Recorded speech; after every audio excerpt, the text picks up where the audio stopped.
दोस्तों नमस्कार। आखिर आपने देखा कि भैया 12th वेज रिवीजन मोटे तरीके से साइन हो ही गया है। अब नतीजा इसमें क्या निकला, वो जो सबका अपना अपना आकलन अपने तरीके से बता रहे हैं, मैं जो समझ पाया हूँ वो मैं बताने का प्रयास करता हूँ। मुझे जो लगा भाई साहब, वो मुझे ये लगा कि बिना 5 डेज बैंकिंग के फिलहाल आधा अधूरा जो ये साइन हुआ है, एक क्लास लगा करके कि subject to approval of government, तो यहू वाले में भाई अप्रूवल तो सब कुछ गवर्नमेंट ही देगी तभी कुछ होगा, ठीक है ना। और दस्तखत पुर्जा सब हो गया तो खैर अब जो भी है सो है। मैं ये समझ पाया हूँ कि एसोसिएशन ने ये लिखवा लिया कि कम से कम नहीं तो 5 डेज बैंकिंग का क्लास सब्जेक्ट टू है ये हमारे MOU के हिसाब से, और जब कभी सरकार देगी तो इससे एसोसिएशन तो जीत गई, लेकिन आम बैंकर जरूर इसमें नहीं जीता। आम बैंकर इसलिए नहीं जीता कि जब सामने होए भैया तब जाने। 2015 में जब मुझे लगता है कि फरवरी में, शायद 23 फरवरी थी, जब ये MOU साइन हुआ था पिछले वाले सेटलमेंट में, तब भी इसी तरीके का क्लास लगा था भाई साहब, फिर बहुत दिन बाद। लेकिन इस बार तो भाई साहब सीधा सीधा चुनाव है। अच्छा, अब की जो सबसे कम, मतलब काफ़ी दिनों बाद ये कम पीरियड में हुआ, तो इसका क्रेडिट जो है एसोसिएशंस ले रही हैं, ठीक है, लेना चाहिए। लेकिन मैं समझ रहा हूँ कि सही माने में अगर आकलन किया जाए तो इसका क्रेडिट भारत सरकार को जाता है, और भारत सरकार को क्या जाता है, चुनावी परिस्थितियों को जाता है भाई साहब, क्योंकि चुनाव बिल्कुल सर पे है। आपने देखा कि इसको साइन करने के लिए पहले IBA ने मीटिंग 11 तारीख को बुलाई, और हो सकता है 11 तारीख को आचार संहिता लागू करना हो इनको, नहीं हो सकता, और भी बहुत से काम रहते हैं। तो कहले भाई जल्दी करो। कभी ऐसा नहीं हुआ होगा कि प्रीपोन कोई डेट हुई हो, पहली बार हुई, चलो भैया हो गई तो छुट्टी पाए। अब किसको क्या मिला, सब आपके पास मोटे तरीके सूचनाएं पहुंच गई होंगी, लेकिन महीन सूचनाएं मैं क्या करूं आपसे भाई। देखिए, आखिर एक्सग्रेशिया में किसको क्या मिला, बिल्कुल सीधा सीधा गणित आपने लगा ली होगी। जो फार्मूला आपके पास है, मैक्सिमम मैं समझता हूँ कि 7वें सेटलमेंट वाले को 3800 रुपया, और सबसे पहले वाले को, चौथे वाले को 1800, और आखिर वाले को 1800, यानी 11वें वाले को। ये मोटा मोटा अमाउंट है, इस पर कोई अट्रैक्शन नहीं। मतलब अट्रैक्शन का मतलब है कोई DA या अन्य कोई भी अलाउंस इस पर परमिसेबल नहीं है। ग्रेचुटी पर होता भी नहीं, भिक्षा पर कौन सा अलाउंस है कि भिक्षा में ये तो होता नहीं कि प्लेट में सजा के दोगे कि डाइनिंग टेबल पे दोगे। भिक्षा तो भिक्षा होती है भैया, जैसे दे दें, कटोरा में दे दें, पत्तल में दे दें, जैसे दिया वैसे दिया जी। चलिए साहब, लेकिन एक चीज़ और है, इसकी गारंटी नहीं ली इन्होंने कि साहब जो है बहुत दिनों तक आपको जीवन भर देवे करेंगे।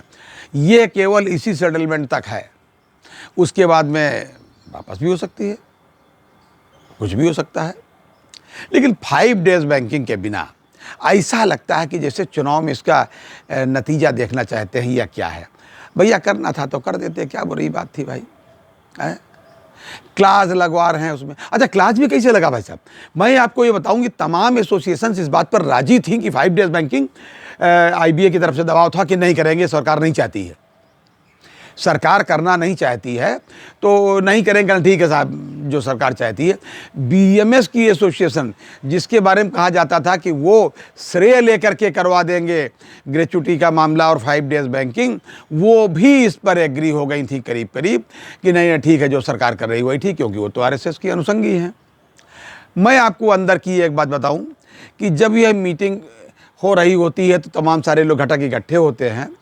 वहाँ पर एक AIBOC के घटक है, all India bank officer confederation के, में एक इंडियन बैंक भी शामिल है, तमाम बैंकें शामिल, 17-18 बैंक उसमें शामिल है, RRB को मिला लो 18 बैंक शामिल है। तो उनमें से एक अदद इंडियन बैंक भी इसमें थी। इंडियन बैंक ऑफिसर यूनियन के राष्ट्रीय अध्यक्ष महोदय इस बात पर बिल्कुल अड़े हुए थे मंदली साहब से कि नहीं साहब, ये 5 डेज बैंकिंग होगी तभी साइन होगा। तो उन्होंने भी कहा नहीं बिल्कुल ठीक है। उधर BMS वालों ने जब इसको सुना, नोबो वालों ने, तो उन्होंने इसका विरोध करना शुरू कर दिया कि नहीं सरकार ये वो। और उसके बाद में भाई साहब बवाल यहाँ तक बढ़ा, मैं आपको अंदर की बात बता रहा हूँ, कि जब उनके पास, नोबो के पास कोई जवाब नहीं रहा तो उन्होंने चिल्लाना शुरू किया, भारत माता की जय, और भारत माता की जय। तो जो इंडियन बैंक के राष्ट्रीय अध्यक्ष महोदय हैं, हिंदी भाषी क्षेत्र से हैं, उत्तर प्रदेश से हैं, माननीय रामनाथ शुक्ला जी, उन्होंने कहा कि भारत माता की जय, आपके लिए तो हम भी तो कहते हैं भारत माता की जय, मैं हम कोई पाकिस्तानी है क्या? और वो अपना BMS का नोवो का बैनर लेकर के फ़ोटो खिंचवाने लगे। फिर उनको रोका गया, तब खैर वो रुके। उनको ये भी नहीं मालूम है, अंदाज़ा ही नहीं कि ये रामनाथ शुक्ला जी जो AIBOC के जो एफिलिएट है, इंडियन बैंक ऑफिसर यूनियन, जिसके राष्ट्रीय अध्यक्ष है, ये संभावित प्रत्याशी है भारतीय जनता पार्टी के उत्तर प्रदेश से लोकसभा से भाई साहब 2024 में। वो अपना बिराना कुछ नहीं पहचानते, बिल्कुल अंधभक्ति मुस्लिम जुटे हैं। अरे भाई साहब, सब लोग देशभक्त हैं, जो देशभक्त ना हो देश से तुरंत उसको बाहर होना चाहिए। खाली नोबो नहीं देशभक्त है, सभी देशभक्त हैं। जो देशभक्त नहीं उसका यहाँ कोई स्थान नहीं भाई साहब। मैं भी कहता हूँ और सभी लोग कहते हैं और आप लोग भी यही कहिए। बहरहाल कुल मिला करके subject to approval of government और नोटिफिकेशन, इस तरीके से लिखा करके कि 5 डेज़ के मामले में भाई साहब हुआ। और जहाँ तक ये पेंशन अपडेशन का मामला है, ये फ़िलहाल ठंडे बस्ते में डालने की पूरी कोशिश की गई। इस पर भी तमाम एसोसिएशन इस चक्कर में राजी थी कि उनका कोई तरीके वो अदरवाइज तरीके से सेटिस्फाई हो जाए और इसकी भी कोई ख़ास ज़रूरत नहीं है। पेंशन अपडेशन का तो मुद्दा ही बिल्कुल ख़त्म करने के मूड में थे। लेकिन भाई साहब फ़िलहाल ये ग्रेच्युटी, माफ़ कीजिएगा, एक्सग्रेशिया दिया गया है। एक्सग्रेशिया का जो फंडा आया है, जो फार्मूला आया है, ये तो आपने देख लिया और फिर आप इसको देखिए। और अब मुझे लगता है कि एसोसिएशंस अब इस मुद्दे को फ़िलहाल छोड़ने वाली नहीं हैं। ये था आज तक का अपडेट। अगली बार अन्य अपडेट के साथ फिर मिलूँगा, तब तक के लिए जय हिंद, जय भारत, नमस्कार।